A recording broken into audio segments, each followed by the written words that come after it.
Hi everyone, and thanks for joining me in this short webinar on body shame. All studies and resources mentioned are going to be listed in the text accompanying this video in the transcript. So to start, female and woman are not taken to mean essentialised or categories based on biological features, and the terms are used to include all women, so that is cis, trans, intersex women, non-binary femmes and all queer folk who in some way relate to experiences of womanhood. Obviously, I cannot and do not intend to speak for all women, but I hope this short webinar is able to give an overview about some of the ways body shame operates without universalising experiences of womanhood, which vary depending on the intersections of an identity.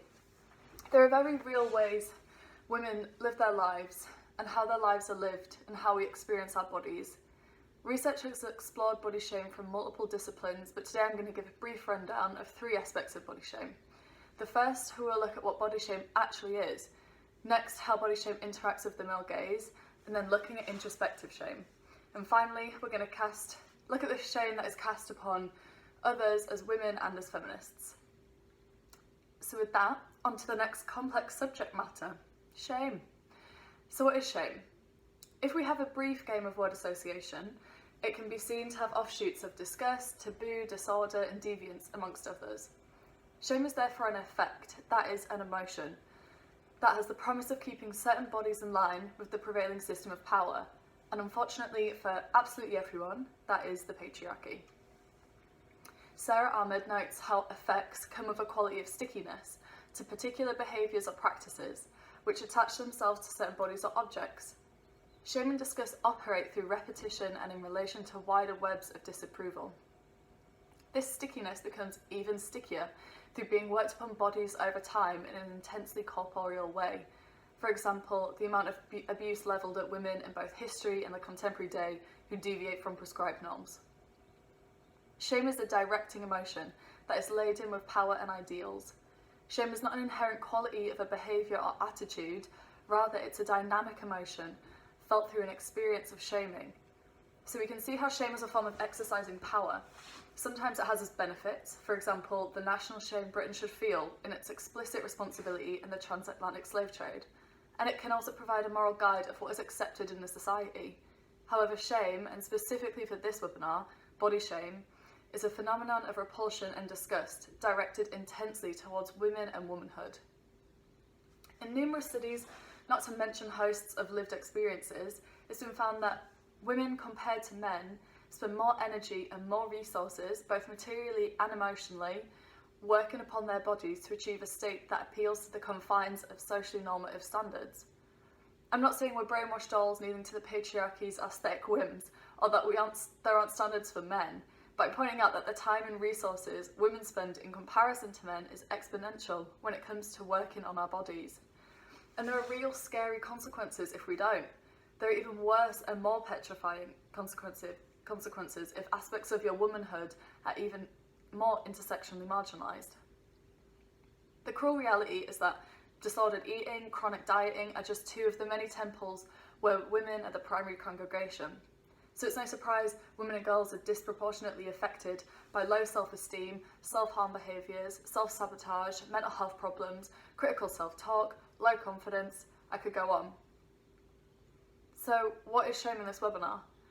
It's a deeply visceral method of setting women into the race to achieve an unrealistic body standard perpetuated by deeply patriarchal ideology. It's so pervasive and it's so insidious, it's the norm, and it can often go unquestioned. But when that membrane is disrupted, in either rendering a woman visible or invisible depending on context, we feel moments of shame or repulsion or confusion. A simple and relatable example is the existence of body hair. Think about pubes for a second, and how for all women it's a scrutinised thing with a very sticky attachment of feelings. There's pressure to have none of it, or have it perfectly manicured, thanks to the onslaught of mass media campaigns in the 1920s, when razors became the next sellable thing. What you do with your pubes comes with at least a few moments mulling over different scenarios and how you'll feel in response. Taking it all off, you might be accused of not being feminist enough. Keep it all on and you'll have felt at some point you'll likely have felt at some point, that you are unclean or unattractive. Women have to think more about how their bodies will be perceived. Another example is how numbers on hangers have come to attain a value so immensely indicative of how we value ourselves. Body shame is the feeling threaded into our material existence of feeling flawed and unworthy. It is related to our sense of self in relation to others, and it contours our everyday comfortability. This has consequences not only in our mental, physical and emotional health, but in our overall well-being and life satisfaction. Women are so hyper-visible, but we are so overlooked. We are less likely to get equal salaries, more likely to have to dress in appropriate ways lest we come across an insatiable man, more likely to experience harassment, socialised to conceal body parts and natural bodily functions, and be expected to expose and cover up according to social roles apparently given to us in an invisible book at birth. Shame also requires the gaze of another, either physically, which makes me ask, I wonder how men are doing, not being able to tell women how great their tits are in the street during this lockdown, or mentally. This brings me to the first subsection of this webinar, the male gaze and body shame. I'm also going to get a sip of coffee because it's morning and this is my first one.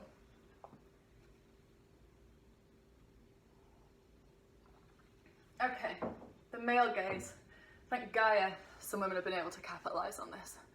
So the male gaze is a very live thing, popularised by Laura Mulvey in the 70s and then appropriately critiqued by Bell Hooks for not having considered race. 4 texts about the white imperial gaze go to authors like Franz Fanon, Edward Said and of course Bell Hooks.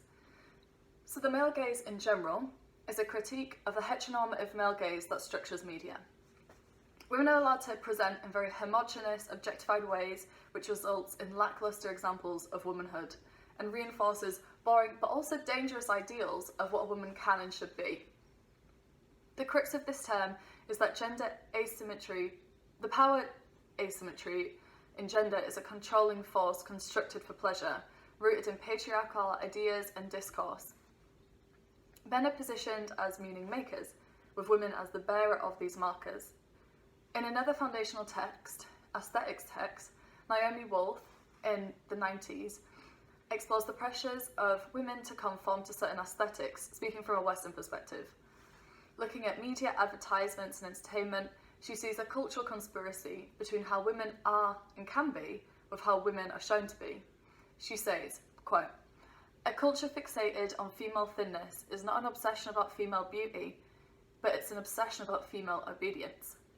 Dieting is the most potent political sedative in women's history. A quietly mad population is a tractable one." End quote. Whilst you can reclaim agency and even get paid for being purposefully looked at, though it's frustrating that every industry that profits from women's consensual and non-consensual objectification is owned by men, this is not accessible or desired by everyone in terms of reclaiming agency through being paid.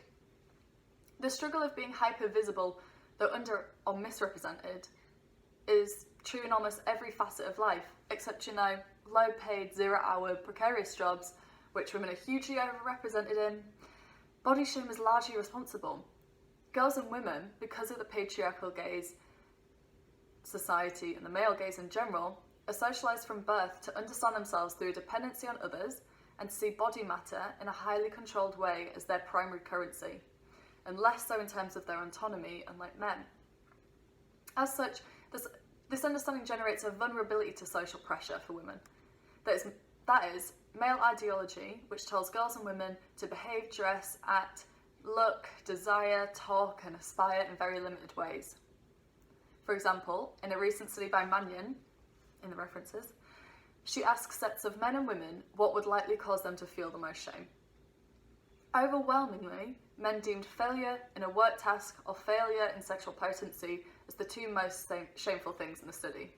That is, failure of autonomous capacity, central to their understanding of selfhood. Women, on the other hand, saw physical unattractiveness and failure in maintaining relationships as the 2 most shameful things. That is, a perceived failure by others. Experiencing shame arouses frustration and anger, so it's no surprise that the study also saw a relationship emerge between women's self-sacrifice and women's likelihood of experiencing depression, coupled with social shaming for women who appear to express anger, You know, as opposed to all the extremely calm, rational men currently campaigning with their assault rifles in America for a haircut. This internalizing of anger makes women bring the male gaze inward, and we start surveying ourselves through this gaze in a form of self-punitive judgment. And this brings me on to the next section, introspective body shame. With patriarchy as the structure, it trickles down. Spoiler, economic trickle down doesn't work. So it trickles down into everyday attitudes and behaviours we experience ourselves.